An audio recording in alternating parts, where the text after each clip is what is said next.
Good evening, everyone. Welcome to Turf Moor. Let me straighten myself up. Hopefully, that's a little bit better. We are pitch side. It is following Norwich City's 2-1 defeat here against Burnley, who've gone top of the league with a win tonight. Obviously, ahead of Sheffield United, ahead of Leeds United, playing tomorrow. They're certainly a team that looks on course for the Premier League in terms of what we've seen tonight. Clearly, that immense defensive record. And for Norwich City, we're going to be talking and picking out a lot of the same themes. I said it probably last week. I don't really expect this Norwich City team to change now in terms of what they are. If a team shows you kind of that they're inconsistent, that they can differ in their levels between, half to half, 5 minutes to 5 minutes, then, there's not going to be a sudden change after 42 championship games, and we're going to see a real change of gear and change of approach and change of outcome. So this is what Norwich City are this season. This is what they will be for the remaining 4 games of the campaign.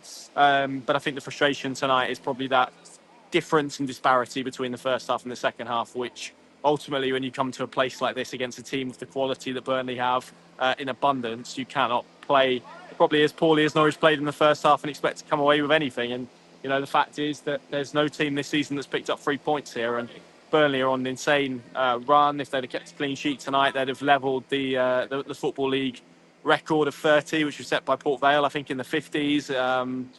It's clearly a formidable place to come. They've got incredible talent. You look at the players they brought off the bench, even let alone the starting 11, compared to what Norwich had, and they're in a different place. They're obviously one of the teams with parachute payments. And look, Norwich have been here, and Norwich got it wrong. So it's Norwich's fault that is the case. And I'm not trying to use it as an excuse or mitigation. It's just to make the point, I guess, that first half, when you come here and all of those things are against you and you've got some injuries and you've got some players out, what you cannot do is defend as badly and play it probably as badly as Norwich City did in the first half, and probably leads us on to the setup, doesn't it? Yanis Oftorp went with that sort of back 5 as it was. It was a 5-4-1 out of possession. They were trying to sort of move that into a back 4 in possession, but to be honest, didn't have enough of possession, but equally, when they did have possession, gave it away too cheaply, and that meant that they didn't, or transitionally they were pretty poor, and Burnley could exploit them as they did for both of the goals. And when you come here with a game plan like that, and you're not compact, you're not solid, you're easy to play through, then it makes life really easy, particularly for a team of Burnley's quality. And you've got the likes of Hannibal, Jayden Anthony, Zian Fleming, etc. Josh Cullen, Josh Brownhill. We could go on and go through their whole matchday squad. Really, you just cannot afford to be that poor at executing what they did. And it's I think I can understand the logic coming here and trying to frustrate for probably 60 minutes and then trying to open the game up. But equally, at this stage of the season where there's not really a lot else going on, I think I would have liked to have seen Norwich City, even without Josh Sargent being able to start, and clearly that is a fitness thing, it's managing his load. If no coach in their right mind at this level is leaving Josh Sargent out of a team if he's available, even without him, I think I would have liked to have seen them gone with a 4-3-3, tried to play the way they did, because you look at Tuesday night, and yes, it was a Sunderland team with players missing, and we could argue about how motivated they are, perhaps, in terms of obviously now waiting for the playoffs. But for half an hour, for first half, I thought Norwich were terrific in terms of the style of play, in terms of what we want to see, achieving that balance between constructing opportunities but also limiting opponents to very little. And tonight, to just see really what was a surrender, and that's what it was for the first half, was disappointing, because I think we all want to see at this stage, and we can talk about long-term visions and plans, etc. And now, really, with nothing to play for, it's about giving the fans some red meat. It's about giving them some stuff to get their claws into that prove maybe the future is greater than where they are at the moment. And that first half certainly didn't do that. It was a regression. They were poor. They were lackluster in possession, out of possession. They were too easy to play through. You look at the first goal.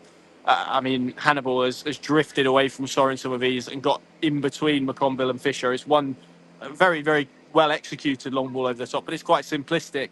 One ball over the top of them when you're meant to be compact and in a low block, to get a ball over the top of you is pretty good going. And it's just, a really poor goal to concede. They're all over the place structurally for that. And when you come here and try and play that way and you're behind after 15 minutes, it doesn't leave you a lot of wriggle room to go and be more expansive, particularly in that first half. So then it's about almost reiterating and doubling down and trying to do what you've done initially. And the second goal is just terrible, really. Kenny McLean takes a quick free kick that I think it was Jacob Wright isn't quite ready for. It gets intercepted, and there are points this season where you look at Norwich and you think they defend badly and they give poor chances away, but so much of it is what they do and how they create those situations and how they put themselves in that situation. To be in a situation where you have a defensive free kick and you've got no need really to play that quickly, particularly at 1-0 down. I get there's an urgency to want to play, to get forward, to try and change the game. But actually, at that point, and this is where Norwich have been poor after conceding goals and after scoring goals, of just taking 5-10 minutes to ride a game out a little bit and to just re-establish and to build the game up again. It feels like everything, when they go behind or when they score, it's 100 miles an hour and it's quick and it's forced and it works against them, because you look at that free kick, there's absolutely no need for Kenny McLean to take that. They need to get themselves into a shape where they can get up the pitch, particularly in the way they wanted to play, and they wanted to make the most of those opportunities.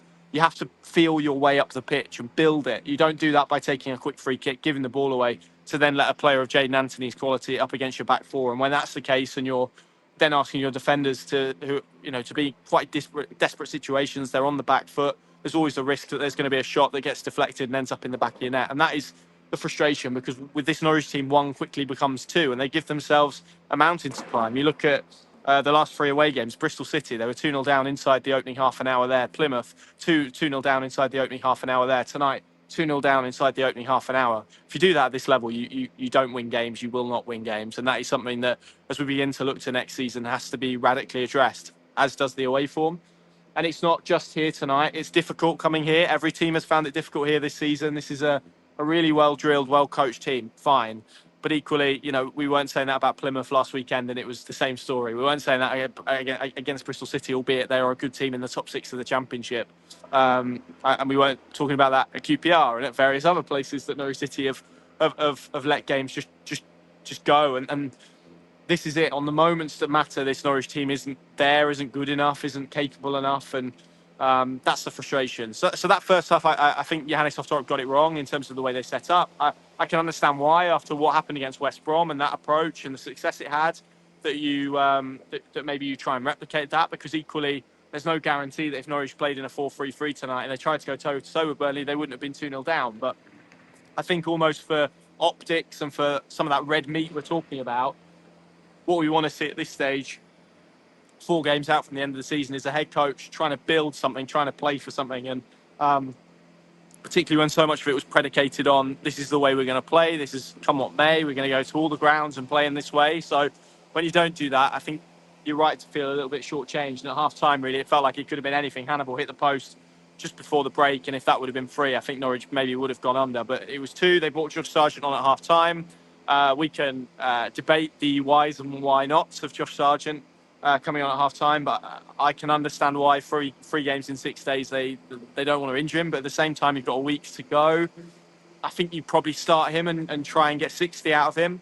And certainly from the way he ran, I think he was capable of doing that. And then if you're in a position with 60 minutes played where you are 0-0 or you've got a point, then maybe that is the time where you can try to be a little bit more solid and a little bit more pragmatic. And I think you could understand that a lot more. But to bring him on then felt a little bit of kind of a rescue mission, I guess. The one point in the first half I did want to talk about was Norwich had a really good chance. And when you come to these places, we're a team with a defensive record of this, and you have those chances, you can't afford to not take them. And that's obviously what Borja Sainz didn't do.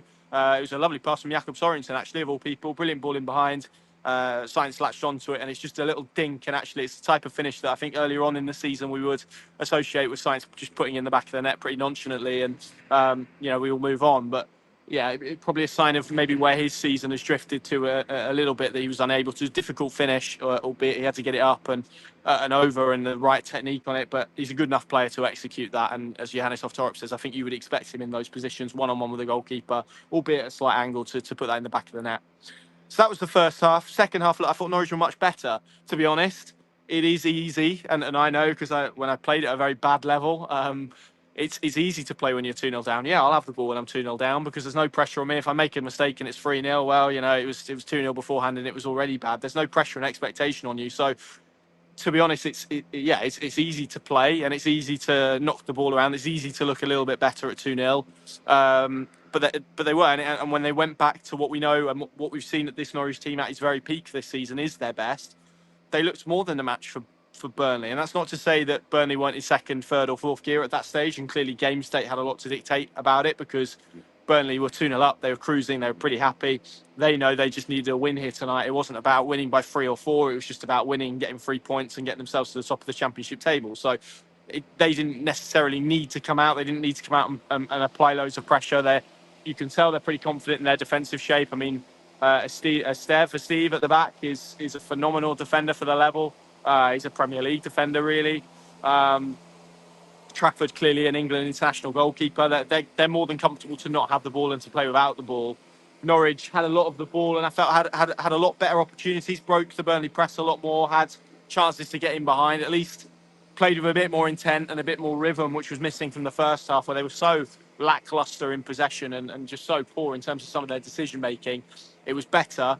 And obviously they got themselves back into the game, and it was a set piece, which I think surprised me probably more than anyone. It was a corner from right that Kenny McLean flicks on, and Jack Stacey bundles it into the back of the net, and from there they set up a really nervy 13 minutes. But I thought they deserved that for the way that they played and the way that they tried to apply some pressure to Burnley, albeit as we said, situationally I felt it was quite an easy thing to do at that stage. But again, and we look at the difference between the teams. You look at what Burnley did for the next 10 minutes, really. They wrestled back control. They kept possession. It wasn't about trying to score. It was just about starving Norwich of any kind of momentum and any type of rhythm that they had at that stage to then go on and score an equaliser. This is a Burnley team that hasn't conceded 2 goals all season. So, yeah, when you get in positions where you have set pieces late on and you're trying to build up a bit of pressure and trying to create chaos in the box, you've got to get the delivery right. And 2 or 3 occasions, Marcelino Nunez had free kicks on that far side over there. And the delivery was really substandard and poor. And at points it was too deep, and at points it was too short, and it was just easily retrievable and predictable. And that, again, we look at that man. He feels to me like somebody who's fading a little bit, if I'm honest. And a difficult night. You have to recognise where Norwich are, and Johannes Oftorp would, in fairness, offer about injuries and the state of the squad, and look, some of that is fair, but equally a lot of what went wrong tonight was the way they set up in the first half and the way they surrendered really against a very good team. And if you come here and give this team any sort of sign and any sort of sniff of blood, they don't need 2 invitations. Burnley don't need to create a lot of chances because the games they play are on such fine margins. You have to be near perfect. You have to defend resolutely. You cannot afford to allow a player to drift off your shoulder, not once but twice. You just cannot do that here because you get punished, and you need to create a near perfect game. Norwich City didn't do that tonight, and they got beat. And the second half offers some positives, but the first half I think probably in many ways encapsulates what they are, which is an inconsistent team that feels like it's sort of kind of waiting. Players, coaches, fans even really now just waiting for them to be put out of their misery really with the end of the season to come. We've got 4 games to go, obviously Portsmouth, Millwall, Middlesbrough, Cardiff. I suspect Norwich will win 2 and lose 2. If I'm honest, that's my prediction stood here. I think they'll finish mid-table. But this is a season that, it feels like increasingly you've got 4 camps of players that are on the pitch at the moment. The ones who want to be here and are playing that way, and you guys will know who they are because we've spoken a lot about them. The ones who maybe know their race is run. You look at a lot of those out-of-contract guys. I don't see any beyond, obviously, Emi Marcondes, as we reported yesterday, staying next season. Those who probably know they're not going to be here, you can put Sargent in that camp, maybe Sainz in that camp, maybe Nunez in that camp. Gunn, obviously, probably falls in between the 2 camps. And maybe those younger players who know they're going to be here but probably aren't yet ready to affect it. You're Rory McConville's, and I thought he endured quite a difficult first Norwich City start in a back 3. It's difficult to step in at this place as well and expect to perform. It's certainly not the last we will see from him, but maybe a sign that it's a little bit too early. Thought Jacob Wright was good again in terms of some of his play in possession. First half less so, but second half I thought he helped Norwich wrestle back control of at least some possession and help them impart their style of play. Callum Fisher I thought was probably the standout in terms of some of his tackles and desire that he showed. And I've seen Player of the Season the vote opening today. I know a few people have casted their vote for Callum Fisher. He'd definitely be in my top 3, I think, in terms of consistency and the type of season that he's had. So, look, not probably, I'll be honest, when at half-time I feared Norwich would go under. I feared that this would become, and just over my shoulder there, actually just over that stand, is the cricket pitch that Sir James Anderson, as we now have to call him, trained on, that it would have ended up resembling a scoreline that maybe should have been played on that pitch rather than this one. It didn't. They did get themselves back into the game and so probably ended on an optimistic note. But as I said, it's easy to do that when you're 2-0 down and there's maybe not that pressure on you to go and perform in the second half. And Yeah, this is just a season now that is done and feels done, and everyone probably is willing to be done. But next week, Carrow Road, they've got a good opportunity over the Easter weekend. Games against Portsmouth and Millwall starting obviously at Carrow Road. That probably feels like it needs to be a win for the mood of the place. The fans in there behind that goal tonight. Absolute troopers, all of them, for coming up and supporting the team, particularly if you were at Plymouth last week and you've done Plymouth and Burnley in a week. Fair play to you. It wasn't the easiest journey up in the world today.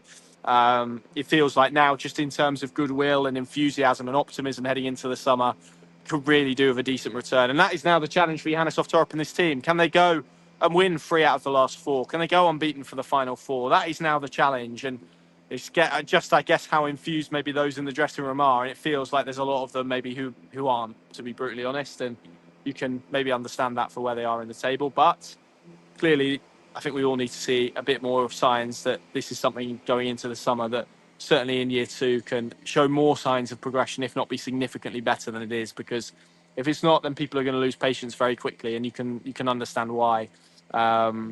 So yeah, that's probably it from Turf Moor. Norwich City have been beaten by 2-1 by Burnley, who have gone top of the Championship table. Pinkin.com, of course, for all the analysis and reaction to come over the next 24 hours or so. And I will see you at Carrow Road next Friday. Enjoy your week. Enjoy your weekend. Don't let a bad football result affect it. It was a lovely day today. I've now got my big coat on now, but the sun was shining. It was beautiful weather. Hopefully there's a bit more of that in Norfolk and beyond, wherever this finds you, to cling on to for the rest of the weekend. Enjoy it, and we'll see you soon. Thanks for watching. Good night.